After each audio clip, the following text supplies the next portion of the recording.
আজকের গল্প কি ছিল ওটা? তখন আমি টিউশন করতাম, কলেজে পড়ি। তো একদিন শীতকালে সবাই মিলে ঠিক হলো বেড়াতে যাব। সবাই বলতে আমি, আমার মা, বোন এবং আমাদের এক স্টুডেন্টের পরিবার। ঠিক ছিল আমরা প্রথমে চিড়িয়াখানা যাব। ওই স্টুডেন্টের মায়ের অনেকবার সন্তান হারাবার পরে কোলে ছেলে আসে, এক খ্রিস্টান ডাক্তারের আশীর্বাদে। তো ওনারা বললেন আগে একবার ওনার সঙ্গে দেখা করে তারপর যাবেন। কিন্তু দুর্ভাগ্যবশত গিয়ে জানতে পারলেন উনি মারা গেছেন। তাই ওনারা ঠিক করলেন যে ওনাকে একবার শ্রদ্ধা জানিয়ে তারপর যাবেন। ঠিকানা জেনে চললাম সেই কবরখানাতে যেখানে ওনাকে সমাহিত করা হয়েছে। কবরখানাতে ঢুকে মনটা যেন কেমন ভারী হয়ে গেল।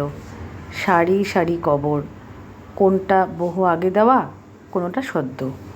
কত মানুষ এখানে চিরতরে ঘুমিয়ে রয়েছেন, কত মানুষের ইচ্ছে, আশা, আকাঙ্ক্ষা এখানে সমাহিত করা আছে। সারি সারি কবরের মাঝখান দিয়ে আমরা হাঁটছিলাম। এক সময় আমার চুলের ফিতেটা খুলে যায়, আমি খোলা চুলেই হাঁটতে থাকি। মা বলল, কিরে, কবরখানায় তুই খোলা চুলে ঘুরে বেড়াচ্ছিস এই ভর দুপুরবেলা? আমার সঙ্গে সঙ্গে খেয়াল হয়, আর ঘাবড়ে গিয়ে আমি চুলটা বেঁধে নেই মায়ের একটা রিবন দিয়ে। আমি বাপু চিরকালের ভীতু মানুষ। এরপর চিড়িয়াখানাতে গিয়ে কিছুক্ষণ কাটিয়ে বাড়ি ফিরে আসি। আসল ঘটনা ঘটেছিল ফেরার পর। আমাদের বাথরুম বাড়ির থেকে আলাদা ছিল, আর বাড়ির গেটের সামনে একটা টিমটিমে আলো জ্বলতো।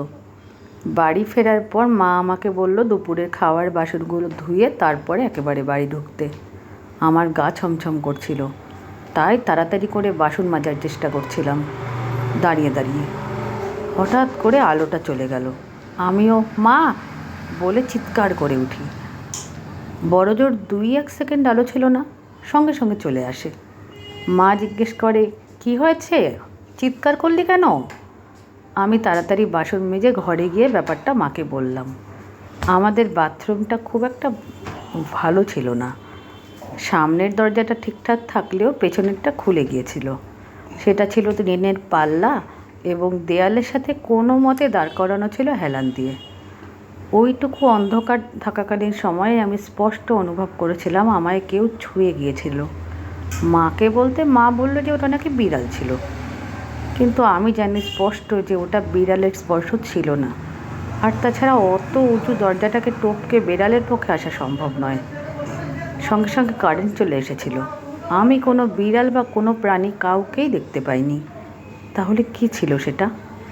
কেউ কি সেই কবরখানা থেকে আমার সঙ্গে এসেছিল এবং তার উপস্থিতি জানান দিয়ে ফিরে গিয়েছিল?